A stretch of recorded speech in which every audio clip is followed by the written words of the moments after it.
नमस्कार दोस्तों, मैं हूं सोनी मेहुल और आज आपके साथ में फिर हाजिर हूँ एक नया कंटेंट लेकर। आज हम इस वीडियो में बात करने वाले हैं चाणक्य के बारे में। आज मैं इस वीडियो में आपको चाणक्य के पूरे जीवन का परिचय दूंगा, तो बने रहिए मेरे साथ इस वीडियो में एंड तक। और अगर अब तक आपने मेरे चैनल को सब्सक्राइब नहीं किया है तो सब्सक्राइब कर दीजिए, लाइक कर दीजिए और बहुत ही ज़्यादा शेयर कर दीजिए। तो आइए जानते हैं चाणक्य के बारे में। वैसे आपको अगर अपने जीवन को सफल बनाना है और अपने जीवन की छोटी छोटी परेशानी को दूर करना है तो आपको विद्वान आचार्य चाणक्य की बातों को अपने जीवन में उतारना शुरू कर देना चाहिए। आचार्य चाणक्य ने जिस तरह से कूटनीति और राजनीति की सरल व्याख्या की है, उससे हर व्यक्ति अपनी लाइफ को आसान बना सकता है। आपको अपने जीवन को शानदार बनाना है तो चाणक्य नीति पढ़ना भी शुरू कर देना चाहिए। चाणक्य कहते हैं कि जिस प्रकार दीमक लगी हुई लकड़ी जल्दी नष्ट हो जाती है, उस प्रकार राज्य के शासक के अशिक्षित होने पर राज्य का कल्याण नहीं कर सकता। चाणक्य कहते हैं राज्य का शासक कुलीन होना चाहिए। राजा शारीरिक रूप से ठीक होना चाहिए और शासन को प्रजा के हित के लिए लड़ना चाहिए। काम, क्रोध तथा लोभ, मोह, माया से दूर रहना चाहिए। राज्य के शासक को निडर, राज्य का रक्षक और बलवान होना चाहिए। तो आइए जानते हैं चाणक्य का जीवन परिचय। तो आचार्य चाणक्य, जो कि विष्णुगुप्त और कौटिल्य के नाम से भी विख्यात है, एक महान विद्वान थे जिनकी नीतियों पर चलकर कई साम्राज्य स्थापित हुए। तो आइए जानते हैं चाणक्य का जन्म और शिक्षा। राजा और प्रजा के मध्य पिता और पुत्र जैसा संबंध होना चाहिए, ऐसे विचारों के प्रणेता महापंडित चाणक्य का जन्म बौद्ध धर्म के अनुसार लगभग 400 ईस्वी पूर्व तक्षशिला के कुटिल नामक एक ब्राह्मण वंश में हुआ था। उन्हें भारत का मैकियावेली भी कहा जाता है। नाम और जन्म को लेकर इतिहासकार एक मत नहीं है। कुटिल वंश में जन्म लेने के कारण वे कौटिल्य कहलाए, परंतु कुछ विद्वानों के अनुसार कौटिल्य का जन्म नेपाल की तराई में हुआ था, जबकि जैन धर्म के अनुसार उनका जन्मस्थली मैसूर राज्य स्थिति श्रवणबेलगोला को माना जाता है। जन्म स्थान को लेकर मुद्रा राक्षस के रचयिता के अनुसार उनके पिता को चमक कहा जाता था, इसलिए पिता के नाम के आधार पर उन्हें चाणक्य कहा जाने लगा। कौटिल्य की शिक्षा दीक्षा प्रसिद्ध नालंदा विश्वविद्यालय में हुई थी। प्रारंभ से ही होनहार छात्र के रूप में अपनी एक विशेष पहचान बनाने वाले चाणक्य अध्ययन समाप्ति के बाद नालंदा विश्वविद्यालय में ही पढ़ने लगे थे। एक शिक्षक के रूप में उनकी ख्याति आसमानों की ऊंचाई को स्पर्श कर रही थी, परंतु उस दौरान घटित दो घटनाओं ने उनके जीवन की दिशा मोड़ दी। पहली, भारत पर सिकंदर का आक्रमण और तत्कालिक छोटे राज्यों की पराजय। दूसरी, मगध के शासक द्वारा कौटिल्य का किया गया अपमान। उपरोक्त दोनों कारणों की वजह से विष्णुगुप्त देश की एकता और अखंडता की रक्षा हेतु छात्र छात्राओं को पढ़ाने के बजाय देश के राजाओं को शिक्षित करने का संकल्प लिए वो निकल पड़े। और चाणक्य के जीवन की दिशा बदलने वाले प्रसंग पर गौर करना भी आवश्यक है। वैसे तो भारत पर सिकंदर के आक्रमण के समय चाणक्य तक्षशिला में प्राध्यापक थे। तक्षशिला और गांधार के राजा आम्बी ने सिकंदर से समझौता कर लिया था और चाणक्य ने भारत की संस्कृति को बचाने के लिए सभी राजाओं से आग्रह किया, किंतु सिकंदर से लड़ने कोई नहीं आया। पुरु ने सिकंदर से युद्ध किया परंतु हार गया। उस समय मगध अच्छा खासा शक्तिशाली राज्य था तथा उसके पड़ोसी राज्यों की आंखों का कांटा भी। देश हित को सर्वोपरि मानने वाले विष्णुगुप्त मगध के तत्कालीन सम्राट धनानंद के सिकंदर के प्रभाव को रोकने हेतु सहायता मांगने गए, परंतु भोग विलास और शक्ति के घमंड में चूर धनानंद ने प्रस्ताव ठुकरा दिया। उसने कहा, पंडित हो और अपनी चोटी का ही ध्यान रखो। युद्ध करना राजा का काम है, परंतु तुम पंडित हो, सिर्फ पंडिताई करो। तभी चाणक्य ने अपनी चोटी खोल दी और प्रतिज्ञा ली, जब तक वे नंद साम्राज्य का नाश नहीं कर देते तब तक वह चोटी नहीं बांधेंगे। और फिर उन्होंने चंद्रगुप्त मौर्य का चाणक्य फिर उनका शिष्य बना। तो चाणक्य के जीवन का प्रसंग चंद्रगुप्त ही के बिना अधूरा है, क्योंकि उनकी प्रतिज्ञा को सार्थक करने में चंद्रगुप्त माध्यम बने। एक प्रवास के दौरान चाणक्य की नज़र एक ग्रामीण बालक पर पड़ी। उनकी दिव्य दृष्टि ने बालक में राजत्व की प्रतिभा को भांप लिया। चाणक्य ने तुरंत 1000 कार्षापण मुद्रा देकर उस बालक को उसके पालक पिता से खरीद लिया।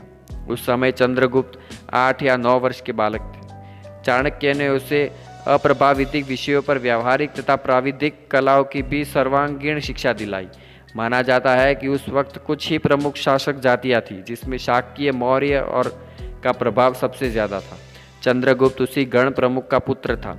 चाणक्य ने उसे अपना शिष्य बना लिया और सबल राष्ट्र की नींव डाली, जो कि आज तक एक आदर्श है। पाली स्रोतों से प्राप्त चंद्रगुप्त प्रारंभिक जीवन का विवरण भी उनके अनुसार मिलता है। कौटिल्य राजतंत्र के समर्थक थे। उनका कहना था कि प्रजा के सुख में राजा का सुख होना चाहिए और प्रजा के हित में ही राजा का हित निश्चित होना चाहिए।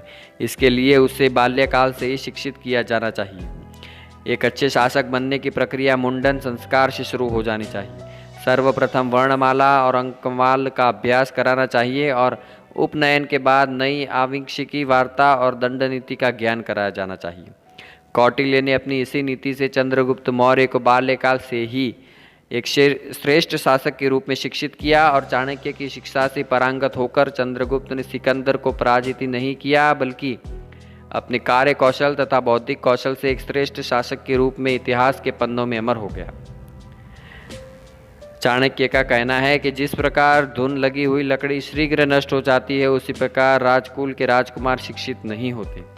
वह राजकुल बिना किसी युद्ध के ही नष्ट हो जाता है। कौटिल्य का उपरोक्त कथन और अर्थशास्त्र की रचना। कौटिल्य की महान कृति अर्थशास्त्र आज भी प्रासंगिक है। इसमें 15 अधिकरण, 180 प्रकरण, 150 अध्याय और 6000 श्लोक है। इस कृति में राजनीति, अर्थशास्त्र, इंजीनियरिंग विद्या, रसायन शास्त्र, भूगर्भ विद्या और अनेक विषयों को समाहित किया गया है। कौटिल्य द्वारा हस्तलिखित ये ग्रंथ तब सामने आया जब तंबोर के ब्राह्मण ने 1905 में मैसूर के प्राच्य पुस्तकालय में उन्होंने भेंट की थी। हालांकि इसके पहले विद्वानों को यह ज्ञात था कि कौटिल्य द्वारा हस्तलिखित अर्थशास्त्र पर कोई ग्रंथ है, किंतु प्रमाण नहीं था।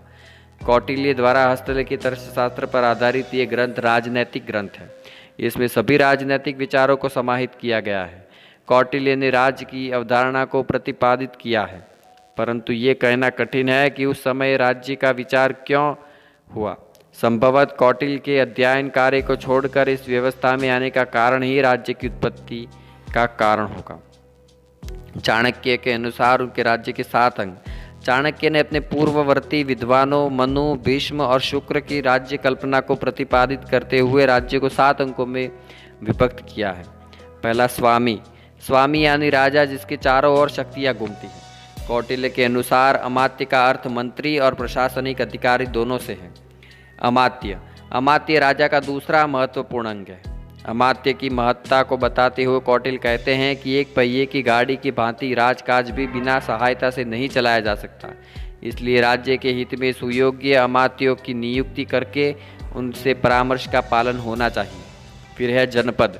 तो कौटिल्य ने तीसरे अंग के रूप में जनपद को स्वीकारा है। जनपद कार्यालय अर्थ है जनयुक्त भूमि। जनपद की व्याख्या करते हुए कौटिल्य कहते हैं कि जनपद की स्थापना ऐसी होनी चाहिए जहां यथेष्ट अन्न की पैदावार हो, किसान मेहनती और लोग शुद्ध स्वभाव वाले हों, नदियाँ और खेत खुशहाली का वातावरण पैदा करते हों। फिर आता है दुर्ग। कौटिल्य ने कहा कि दुर्ग राज्य के प्रति रक्षात्मक शक्ति तथा आक्रमण शक्ति के प्रतीक है। उन्होंने 4 प्रकार के दुर्ग की व्याख्या की है। औदिक दुर्ग, इस दुर्ग के चारों ओर पानी भरा होता है। पार्वत दुर्ग, इसके चारों ओर पर्वत या चट्टानें होती हैं।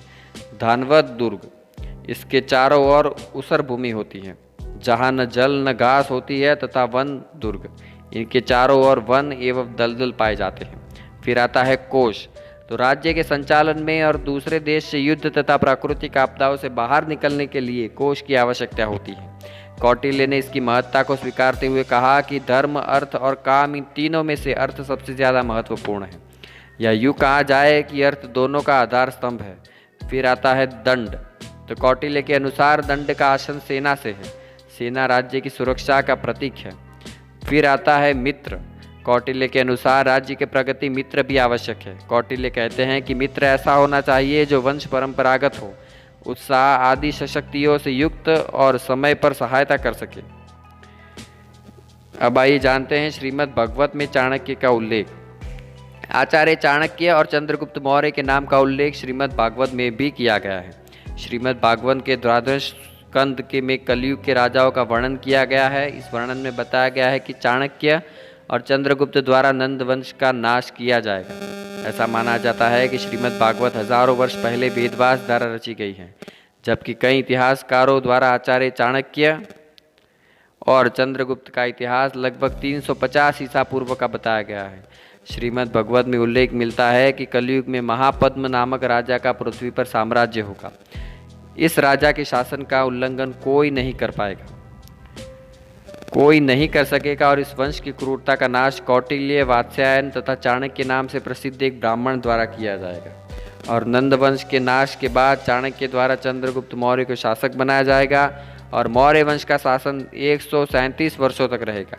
और श्रीमद् भागवत में चाणक्य का विवरण उनकी प्रतिभा को आसमान की ऊंचाइयों पर ले जाता है। अब आइए जानते हैं चाणक्य का जीवन, जो प्रेरणा का अपार स्रोत है। जो लोग ये कहते हैं कि किस्मत पहले से लिखी जा चुकी है तो कोशिश करने से क्या फ़ायदा, ऐसे लोगों को चाणक्य कहते हैं कि तुम्हें क्या पता किस्मत में ही लिखा हो कि कोशिश करने से सफलता मिलेगी। ये सर्वविदित है कि पुरुषार्थ से ही दरिद्रता का नाश होता है।